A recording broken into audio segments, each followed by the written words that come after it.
18. kiri. Miks teeb Jumal temasse uskumise nii raskeks? 21. august 1990. Kallis Greg, hiljutised sündmused tuletavad mulle meelde minu probleemi Jumala viisiga asju ajada. On üks hullumeelne mees Saddam Hussein, kes trambib Kuveidi rahva peal, kelle käigus nende naisi vägistades ja nende lapsi tappes. Selle käigus nende naisi vägistades ja nende lapsi tappes. Ja Jumal istub käed rüpes. Ma tean, et sa vastad sellele oma teoloogiaga vabadusest ja vaimsest sõjast. Kuid ma vean kihla, et kui sa küsiksid kõikide planeedi inimeste käest, kaasa arvatud enamus Iraagis elavate inimeste käest, siis 99% nendest oleks selle poolt, et mitte arvestada mis tahes Jumala poolt tehtud reegleid vabaduse kohta, et saata see tõbras hauda. See oleks väiksem ohver kui see, mille Jumal teeks. Miks meie, väikesed inimesed, näeme, mida Jumal ei näe? Miks ei aja Jumal asju demokraatlikumalt? Tegelikult ei olegi see päeva teema. Me oleme selle probleemi üle juba põhjalikult arutanud. Ma pean tagasi tulema Jeesuse üles tõusmise ja jumalikkuse juurde. Ma pean taas tunnistama, et sinu väited on väga veenvad. Vähemalt pole mul ühtegi head vastuargumenti. Aga aus olles ärritab mind sinu väidete jõulisus. Miski ei tundu klappivat. Ma mõtlen seda, et ma ei saa hakata sulle vastu väitma, aga sinu argumendid jätavad mind ikkagi olukorda, kus ma pean ületama selle piiri, mida ma suudan uskuda. Miks on see nii? Miks paneb Jumal meid olukorda, kus me peame püüdma temasse uskuda?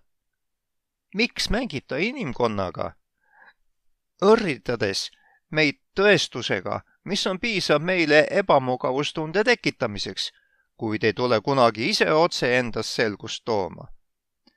Mis on usu juures nii vägevat, et ta igatseb seda üle ilmselge ilmutuse iseenda kohta? Ja kui ta ennast ilmutab, oletatavasti piiblis, siis teeb ta nii palju pagana veidraid asju, et kelleltki, kes ise sündmuspaigal ei olnud, ei või oodata, et ta uskuma hakkaks. Ja ometi sõltub lunastus eeldatavasti just sellest. Miks peavad inimesed selleks, et saada päästetud, uskuma ja tunnustama lugusid, mida nad eales tavalistes tingimustes ei tunnustaks? See pole ju aus. Nii, et kui ma tahan vältida põrgut, siis pean ma oletatavasti uskuma, et madu rääkis Eevaga, et neitsi jäi Jumalast rasedaks, et vaal neelas alla prohveti, et punane meri läks kaheks ja muid segaseid asju. Greg, kui Jumal minu järele nii väga igatseb, miks teeb ta temasse uskumise nii pagana võimatuks?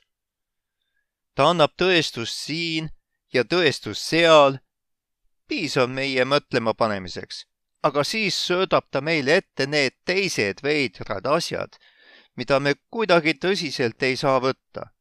Kui oleks ainult tõestusmaterjal või ainult hullud lood, siis mul poleks probleemi, aga kombineeritult ajavad need tõepoolest vihale. Mulle tundub, et kõikvõimsal Jumalal õnnestuks enda olemasolu palju paremini tõestada kui ükskõik millisel evangelistil ja isegi paremini kui sinu väidetel. No pagan, lihtsalt kirjuta taevasse, ilusti ja suurelt. Siin on sinu tõestus, et usu minusse või mine põrgusse, siiralt sinu kõikvõimas. Sa ei peaks kulutama tervet pärastlõunat minuga ajaloost rääkimiseks. Ma oleksin kohe põlvili.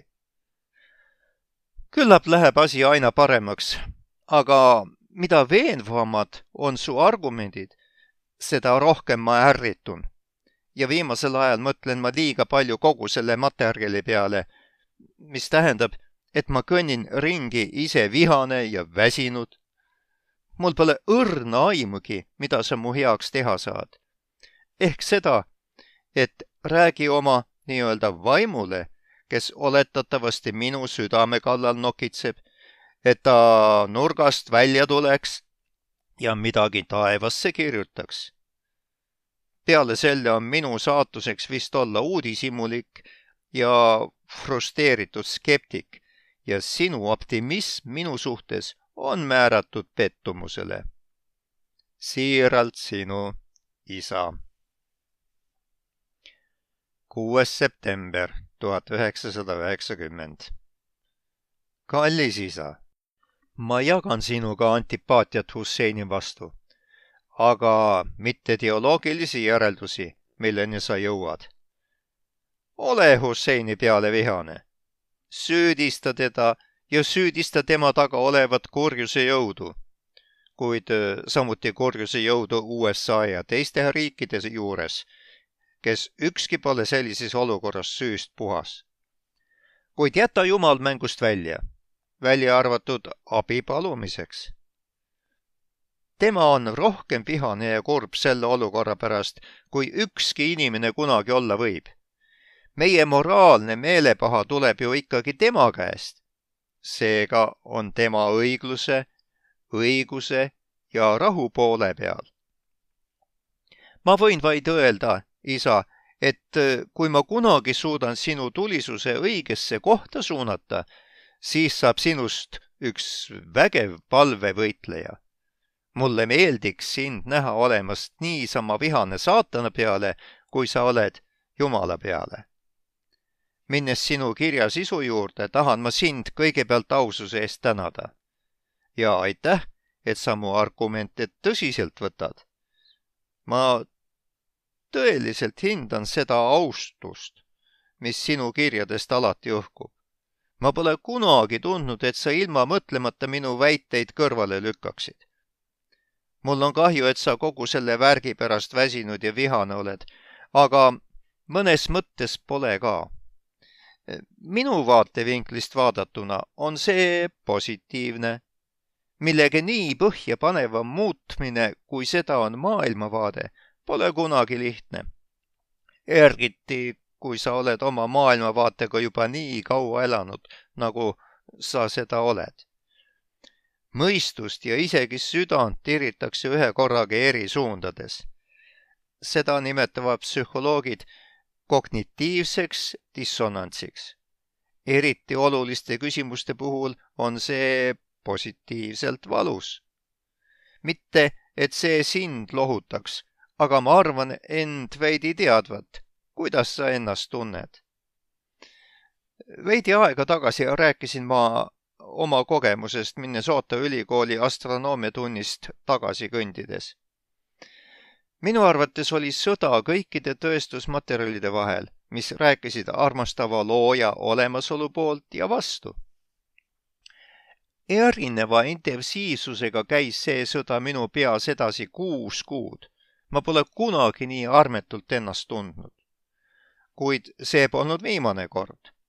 Läbi kogu minu kõrgema haridustee oli kordi, kui mu usk oli kaalukausil. Ma vastandasin uue tõestusmaterjali või uue vaatevinkli sellega, mis minu arvates rääkis minu usu vastu. Ja mingiks perioodiks läks minu evangeelne usk otse kui ajutise katkestuse seisu. See oli kognitiivne dissonants. Sa seisad 2 maailmavaate vahel. Olles päris aus sinu vastu, pean ütlema, et seda nii-öelda katkestust juhtub mul veel siiamaani, kui ma loen lastega juhtunud tragöödiatest. Laste kannatamine ajab mind lihtsalt hulluks. Kui eelmisel aastal rööviti siin Jakob Wetterlingi nimeline poiss, siis olid mul pika aja jooksul hood, mil ma sain Jumala peale vihaseks ja seadsin tema mõistuslikkuse kahtluse alla. Mõistusega võin ma sellised sündmused mahutada ühtse teistliku maailmavaate raamidesse. Just selliste sündmuste poolt põhjustatud nii-öelda katkestuse seisus jõudsin ma oma praeguse maailmavaateni, vaimse sõjapidamise värk ja nii edasi. Kuid emotsionaalselt ei saa inimene näha kõike traagikat ja mitte ajutiseltki raevuda. Sellises langenud maailmas põrkuvad mõtlevate inimeste maailmavaated alati. Ära lase siis meie arutelu näival kindlusel ennast petta. Kindlasti olen ma veendunud kristlane. Tõestusmaterjali valguses ja vaimu töö mõjul minu südames ei saaks see teisiti olla. Kuid usk ei ole ka minu jaoks kergesti tulnud. Ma nägin ja kuulsin ennast sinu eelmise kirja ridades. Kristlus ei ole hiiglaslik nii-öelda vastuste masin, kuigi fundamentalistid püüavad seda selliseks teha. Elada tähendab elada keset küsimusi ja vastukäivaid järeldusi. Sinu eelmises kirjas tõstatatud küsimus on nagu metaküsimus. Miks me üldse küsime küsimusi? Miks on usk nii keeruline?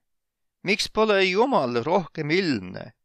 Ma tahan tuua välja ühe raamistiku, milles sinu küsimused täiesti mõistetavad on. See tähendab, teeb mõistetavaks sinu küsimuste olemasolu.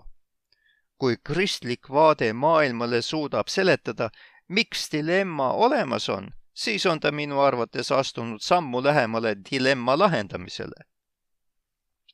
Mõtle hetkeks, isa, mis siis juhtuks, kui Jumal teeks seda, mida sa temalt palusid, kui ta igaühe jaoks kirjutaks taevasse sõnumi? Mis oleks, kui ta kirjutaks: Jeesus on minu poeg, uskuge temasse või hukkuge? Kas hakkaksid kõik inimesed äkki Jeesust Kristust usaldama? Ma arvan, et mitte. Kui Jeesus oli siin maa peal ja tegi imetegusid, siis need, kes teda järgida ei tahtnud, ikkagi kahtlesid. Kui isa ütles taevast, tema on minu armas poeg, siis need, kel polnud südant uskuda, ütlesid, müristas. Ja isegi kui Jeesus surnuist üles tõusis, olid kohal mitmed roomlastest valvurid, kes kõike pealt nägid, kuid kes siiski ühinesid religioossete juhtide vandenõuga kõik maha salata. Samamoodi oli Vanas Testamendis. Siin püüdis Jumal inimestele otse läheneda, aga katsed kukkusid haledalt läbi. Ta saatis Egiptusesse katku, et iisraellasi vabastada, kuid varsti peale seda kahtlesid nad temas jälle. Ta saatis neile toitu otse taevast, kuid siiski paljud mässasid. Jätkuvalt juhtis ta neid pilvega päeval ja tulega öösel, kuid paljud siiski kahtlesid temas.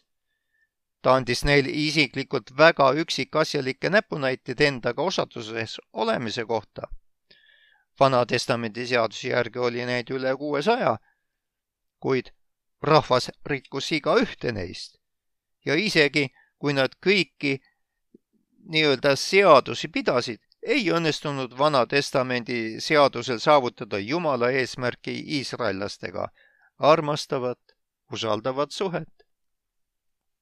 Ma arvan, et selleks on mitmeid põhjuseid, kuid 4 tuleb kohe meelde.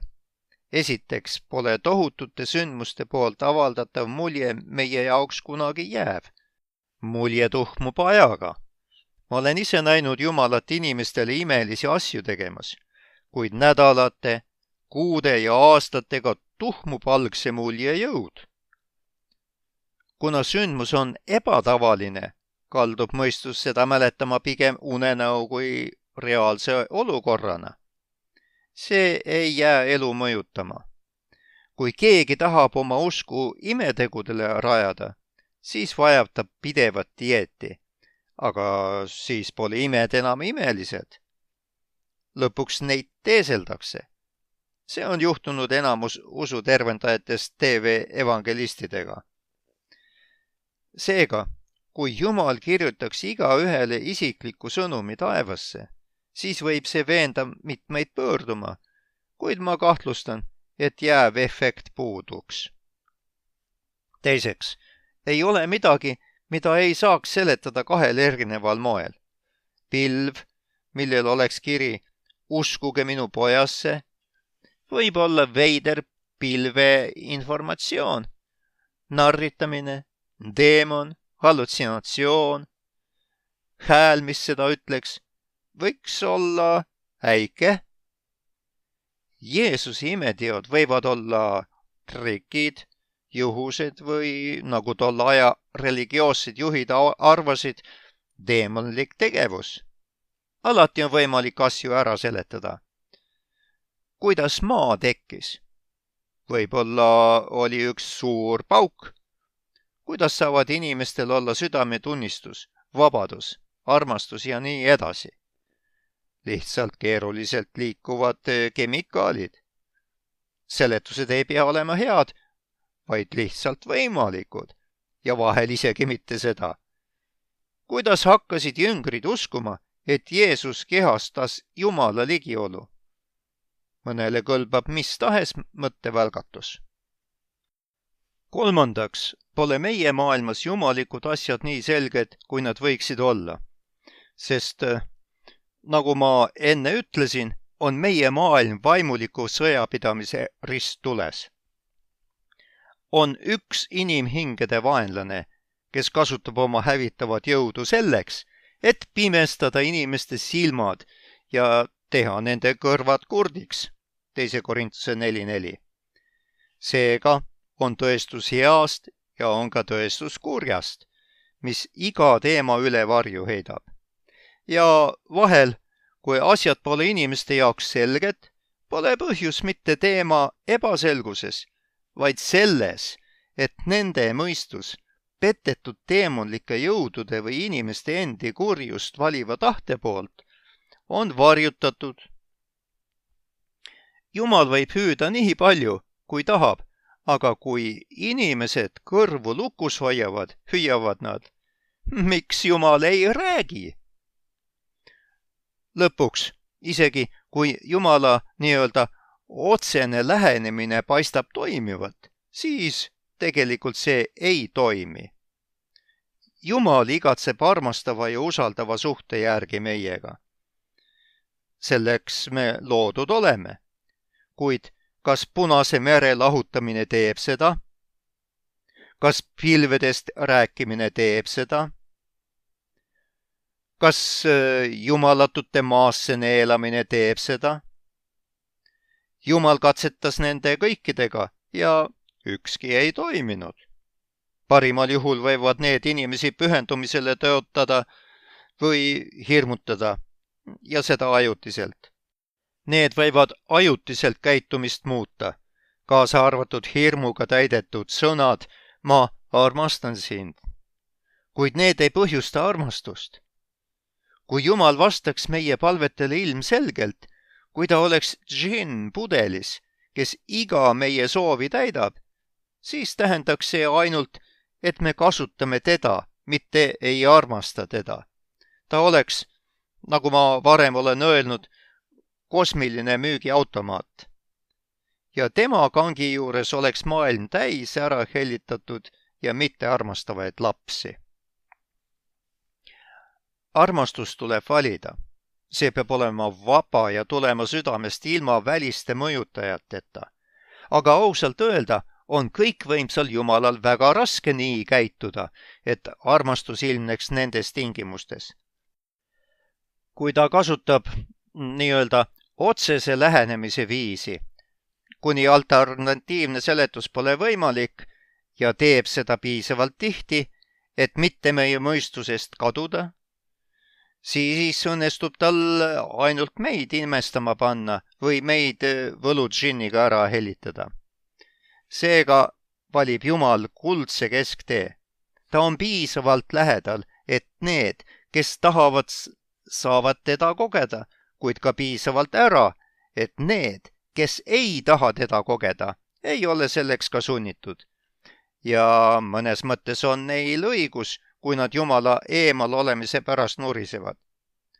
Jumal on piisavalt ilmne, et need, kes tahavad, saavad teda näha, kuid ka piisavalt peidus, et need, kes ei taha teda näha, saavad teda vältida ja mõnes mõttes õigustatult nuriseda Jumala saladuslikkuse pärast. Armastus vajab nii tõestust kui ka peidetust. Blaise Pascal ütles nii: Jumal annab piisavalt valgust, et valgustada valituid ja piisavalt pimedust, et pimestada hukatusele määratuid. Kogu tema raamat Bensees räägib sellest ja on väärt lugemist. See on suurepärane. Kokkuvõttes, isa, on usk rohkem kui ajalooline hüpotees. See on ka otsus, moraalne otsus. Küsimus ei ole ainult, kas sa saad mõistuslikult aru, miks sa peaksid uskuma, vaid ka, kas sa tahad uskuda. Selle jaoks, kes tahab uskuda, on olemas suurel hulgal vettpidavat tõestusmaterjali, kuid on vaja usku, et teha sellest moraalne otsus ja mitte sunnitud otsus. Jumal igatseb usku, sest ta otsib armastust vastutustundlike inimeste juurest, mitte peale sunnitud käitumist robotite juurest. Ma ei ole oma kirjas eraldi käsitlenud sinu küsimust veidrate piiblilugude kohta, aga ma arvan, et ma jätan selle praeguseks vahele, sest see pole siin hetkel keskne teema. Nii tähtsad kui need teemad ka poleks, ei seisne päästmine mitte uskumises, et madu rääkis naisega, et hiigelsuur kala neelas alla inimese või et meri läks kaheks. Vaid päästmine seisneb tunnistamises, et sa vajad päästjat, issandat Jeesust Kristust.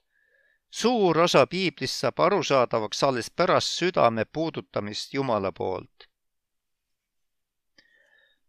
Kui saad, siis katkesta arutlemine nende teemade üle ja kaalu tugevalt Kristuse issandaks olemise, tema jumalikkuse, tema elu ja tema ülestõusmise teemasid.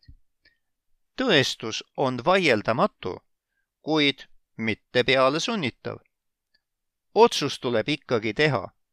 Ma palvetan selle eest, et sa seda teeksid. Armastuses, Greg.